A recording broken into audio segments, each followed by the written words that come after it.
Hari Om.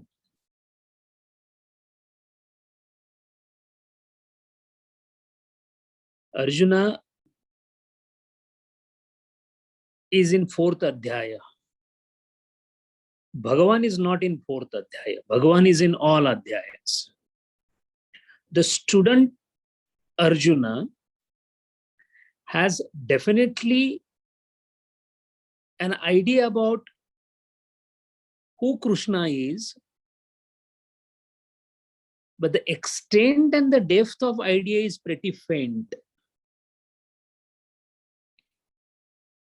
He's a very alert student. So he listened to Bhagavan saying that what he is teaching is ancient because it was told to sun god, and then it came down the line through the lineage, parampara. While Bhagavan is telling this to Arjuna, Arjuna's mind is fermenting with the questions, and the questions are pretty straightforward. I know the history of Sri Krishna. He was born in Gokula. He's from Yadav clan. We happen to be good friends. He has sided with me in this war. All this I know, and I have respect for him. He seems to be a knowledgeable person. How knowledgeable, how much knowledgeable, that Arjuna is not aware, but seems to be definitely one of the best for the present times in this Kuru, Panchal and all those Rajas. I believe that he seems to be the one who has better knowledge. But what I am not understanding, Arjuna is thinking, what I am not understanding is what he is telling me. Is it his personal opinion, or is he reiterating opinion of somebody else? Because if he says sun god was taught and the same knowledge I am giving you, where was he then? Did he go all the way back to the sun when he was being taught? That's not possible. Another question that came to his mind is, and which should come to our mind is, all right, all our forefathers are telling us that Gita is the storehouse of knowledge, the ultimate knowledge. But who gave the proof? Who gave the guarantee? Why should we consider it as the final bastion? There are so many philosophers. Everybody came out with its own philosophy. How do I know that Bhagavad Gita and the knowledge propounded therein is the ultimate knowledge? Same question is now in the mind of Arjuna, saying that, all right, there could be, because I was not a privy to when it was told to Vivaswan, I was not there.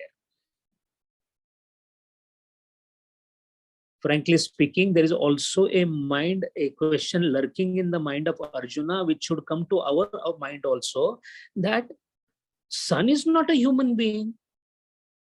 Then how can sun, all right, it's an illuminating body, Prakasha, Maya, all right. But how can you teach who is not a human being? So teaching can happen between those who are human beings, because as far as my experience goes, I have intellect, buddhi, and that is why I am able to understand. The sun doesn't seem to have any appendages, anything similar to human beings, and it is now said that it was given first to the sun. How sun can be enlightened? Sun enlightens by light. That is understood. Agreed. Fire also gives a little bit of light. So this must be a bigger fire. Doesn't matter. But the Lord is telling that I gave knowledge to the sun. First of all, why should give a knowledge to somebody who is a body, who is not a human being? One. Two, if at all it was given to him, he cannot speak. How did he transfer it down the line? almost an entity which I considered inanimate is being considered as the precursor and the source of the knowledge. Something is wrong. I'm confused. Arjuna is confused. The gentleman sitting right next to me, almost like my elder brother, very good friend of mine, famous throughout the Aryavarta, all right. But I know he was born to Devaki. We know the story of his birth.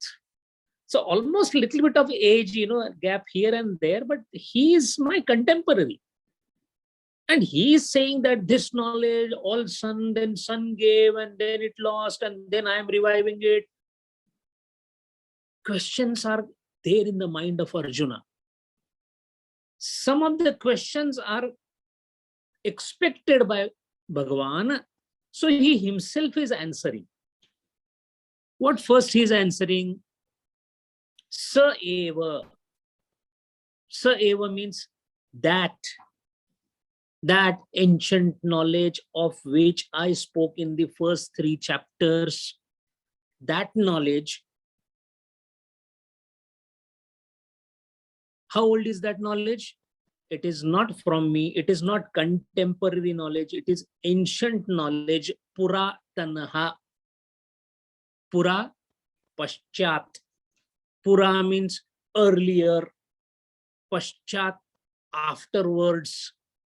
So I am not that I got the knowledge and I have started telling it to you. No. The knowledge existed. The Ganga is flowing right from the origin. Yes, you happen to take a dip somewhere in the middle of the flow. That doesn't mean Ganga started where you took the dip. In the similar manner, sa eva, that puratana, that which is very old. Old to what? Old to whatever you say. It is always pura, prior. In philosophy, there is a concept called priori and posteriori. Priori means pre-existing. Pre-existing to what? To whatever you say. What it means is, even though it was told to son Vivaswan, it was retold. There is nothing new in the knowledge because it is ever existing. You are not aware of it, so you become aware of its existence. So as far as you are concerned, you become knowledgeable. But from the standpoint of the knowledge, it is ever existing. This is the Chit part of Satchit Ananda. The consciousness is present is not the right statement. Consciousness is present indicates it was absent some other time. No, it can't be. So consciousness was there, is there, will be there. Even that also doesn't make a good sentence, because then you are referring it with a context of time, because consciousness is beyond time. Anything that is beyond time cannot be grasped by all the things which are within the time. We all are bound by time and space. Dik kal maryaditam. Somebody who is deep into the sea cannot visualize the sky because he's within the water. You have to come out of the water.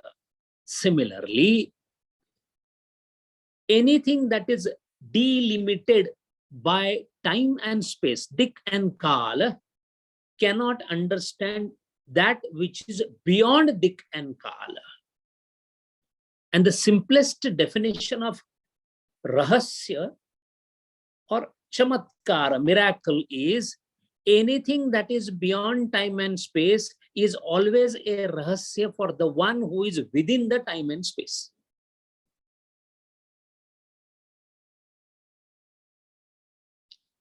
Throughout Upanishads, more so in Kathopanishada and Bhagavad Gita, the word Guhyatam, Guhyam, Rahasyam is coming again and again. Rudguha, Guhayam Pratishtati. Time and again it will come. The reason being, till the time you are in time and space, till the time you are a delimited adjunct upadhi, you cannot transcend. To understand the play is childish, you will have to grow and become an adult. Becoming an adult is transcending the childhood. So when you become an adult, all of a sudden you feel, oh, those children are playing with the pebbles. That's insignificant. But for that, your intellect has grown to become an adult. As far as children are concerned, they are so involved in it. They fight, they possess, they long to possess that. It's all real for them. They are limited by the flight of their intellect. The intellect, when it expands into higher realms, the expansion of intellect is expansion of personality. The personality is krudaha, shortened and made small and small by ego, ahankar. As ahankar becomes smaller and smaller, the intellect, the expands, becomes larger and larger.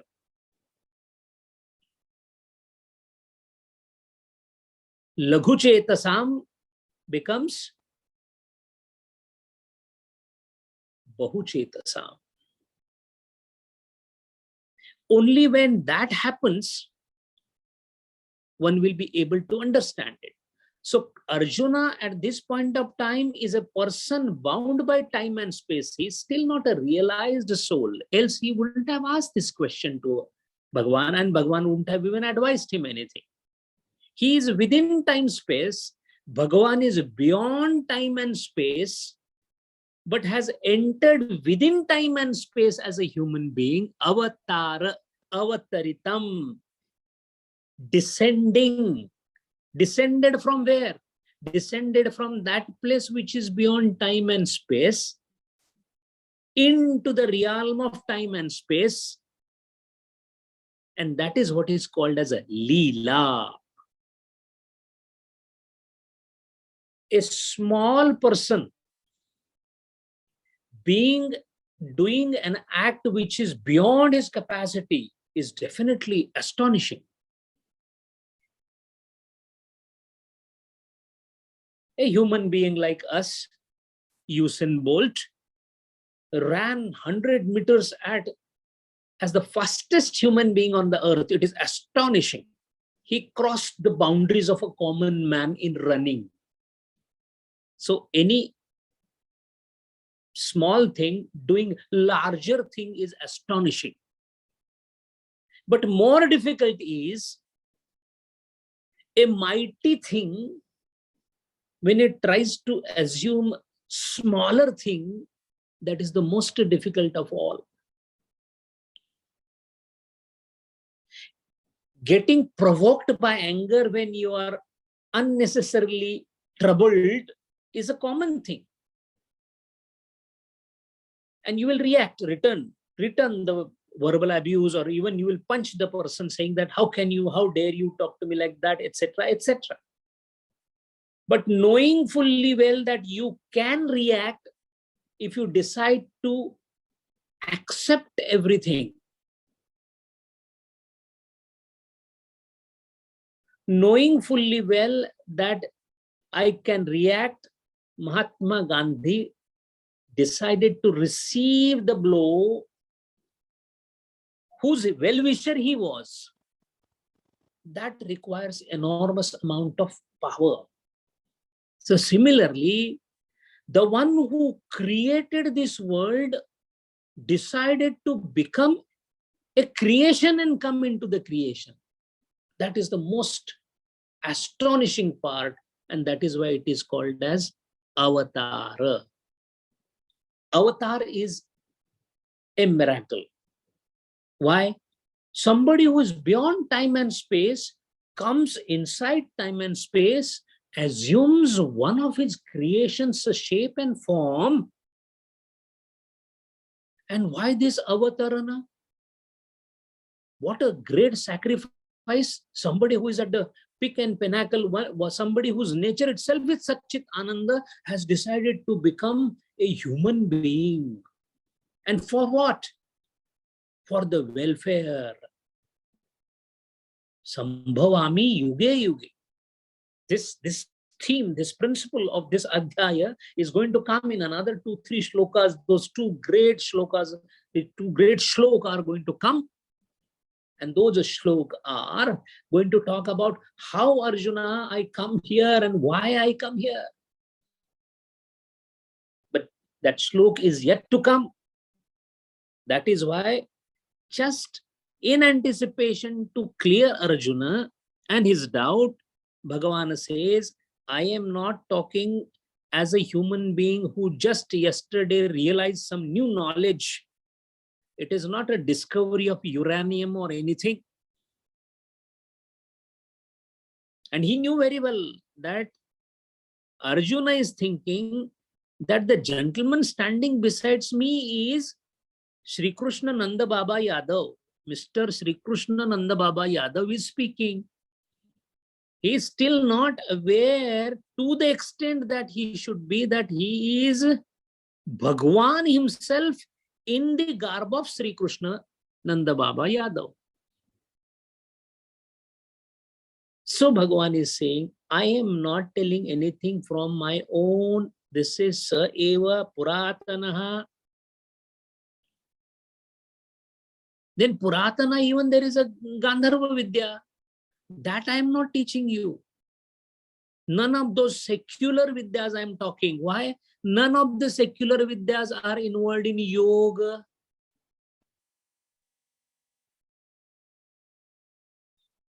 So I am teaching you the ancient art and science of yoga, which deals with the yoking of the creation with the creator, which was explained since ancient times, starting from the sun. Of course, how did I speak to the sun? That is going to come.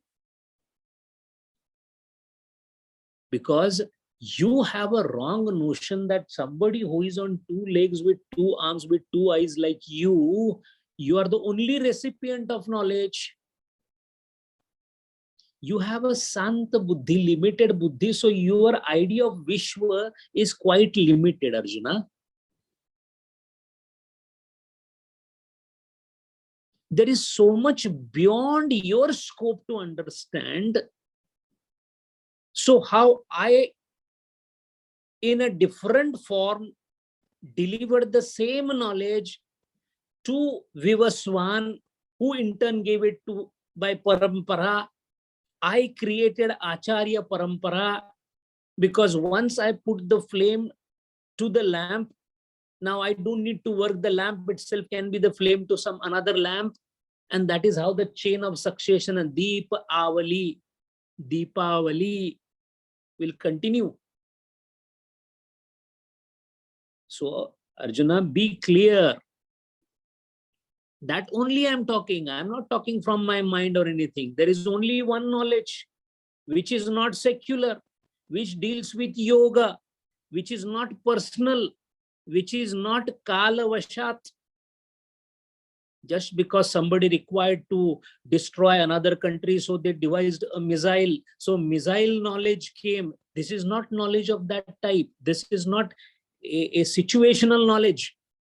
So that's first thing. Second thing, Puratana. It is ancient. Ancient to anything that you call, because it is ancient of ancient. And Arjuna, the second line of my mantra is very important. I do not talk about this knowledge to anyone and everyone. Why? Why don't I tell everybody? Because I'm avatar. I'm compassionate. Samasta jana kalyane niratam karunamayam. If I'm karunamayam, then I'm telling everyone. But this guhyatam thing, and what is guhya? Self is beyond the intellect. The reasoning capacity in a man cannot come to suspect the existence of an eternal, changeless, conscious principle subtler than intellect, ever illumining the thoughts rising in the very intellect, is rahasyam. Rahasya does not mean raha and syam. Both words, actually raha and syam, both words means mystery and clandestine. Secret. What is secret? Secret because with the present armament that you have, with the present implements that you are carrying, and the best amongst what you are carrying is human body, the best amongst that human body is intellect, and the best amongst the intellect is Sattva Guna Bharit intellect. Even that cannot understand it. What to talk of anything else? Because you are bound by gunas. Guna means you are in time and space. And the secret is beyond gunas. So there is no chance whatsoever of understanding that unless you transcend the gunas. That is why, Arjuna, it is a rahasya. But still, I want to tell it to you because I feel you are competent to transcend the gunas. You are competent to transcend the time and space. Arjuna is now feeling little surprised. I never thought that I am competent to transcend the gunas. The fact is, only the Guru understands who is the right disciple. Swami Vivekananda came to visit Ramakrishna Paramahamsa. Ramakrishna Paramahamsa had a habit of taking the forearm of every Shishya in the hand and study the physiognomy, the shape, etc. of the eyebrow, this, whatever, and come to a conclusion, because every person was like a crystal clear glass for him. He could see through and through. So moment he saw Vivekananda, he said, oh, 9/10 of this gentleman's consciousness is always devoted to Lord. And Vivekananda said, he's a mad person. He doesn't know what he's talking. I am born to Vishwambar Dutt. I am a college graduate. What is he talking? He was not aware. Ramakrishna was aware. Sri Krishna is aware who Arjuna is. Arjuna is still not aware who he is. That is why, without giving a direct hint, indirectly Bhagavan is telling Arjuna that, Arjuna, this rahasyam, normally I do not tell everyone because it's not that I want to reserve or preserve it. I can't give it to everyone because they cannot have it.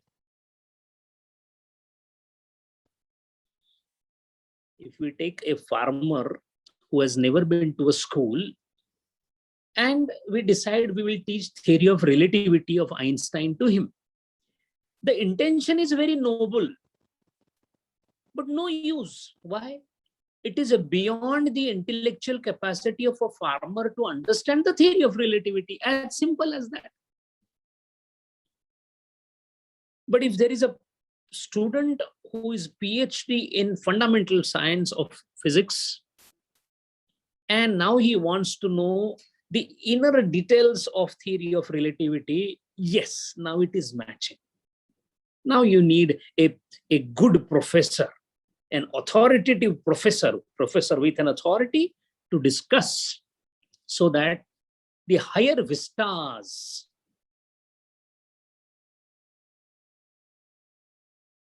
up. And Bhagavan calls such a person who has come close to that qualification. Getting a qualification close to the level where you are considered eligible by Bhagavan for understanding is as good as going close to Bhagavan. Now, going close to Bhagavan, there are many ways of going there.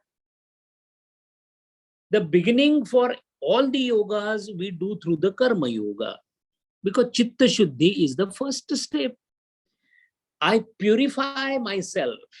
In fact, the token purification in the river before doing the puja, it is indicative of the Chitta Shuddhi. Externally, you are doing the ablution. Internally, you are purifying yourself before any archana or any bhakti or any puja worshipping that we do. In the similar manner, after you have purified your heart, now approaching God can be through different ways. But the essential attempt is to disrobe ourselves of the matter vestures, throw away all the ego, and reach the Lord. After reaching the Lord, what will happen? Stretch the analytical thinking a bit. Suppose reaching to the top of the mountain is what we have envisaged in our mind as our goal. So what I should do? I should leave the place where I am at the bottom of the jungle and start doing the ascent upwards. When you move upwards, automatically you leave the things behind. The trees are left behind, the people are left behind, and then you become alone till you reach the top. Similarly, in this samsara or prakriti, you start doing vairagyam, and while doing vairagyam, you know precisely what to leave so that you can move upwards. So viveka and vairagya, you start moving upwards. Agreed. Now what happened? You reach the pinnacle of viveka and vairagya. That means you reach to the top of the mountain. So what happened? That what was binding you in this world, bandha, is gone. You become moksha. You attain moksha. So, okay, attain moksha is what? Attain moksha is reaching the Mount Everest. Agreed. Then what? Then there are choices. The first choice is, since you have reached the moksha pada, kaivalyam, or the tip kutastha, or the top of the mountain, stay there. Because now you don't have any issues to bind you. The vishayas are gone, the samsara is gone, everything is gone. So you are in the most neutral position, sthita prajna avastha possible. There is nothing bothering you. The world is dissolved. And when world is dissolved, what do you get? Shanti. Because you are nirmohi, nirmamo, nirhankaro. Sa shantim adhigacchati. Now there is only shanti. That is called shantarasa. Shantarasa. So in the Lord's palace, which is at the top of the mountain, you reached the entry point and sat there. When you sit quietly at the entrance of the Lord's palace, that is also a mukti. But the choice is to sit there and do nothing, or come back again in the world, keeping the relationship with the Lord constantly alive in the mind.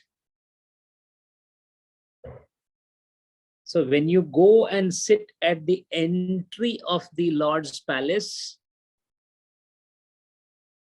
and you think you and Lord are one, that is the state of moksha, and that creates a rasam called Shanta Rasa.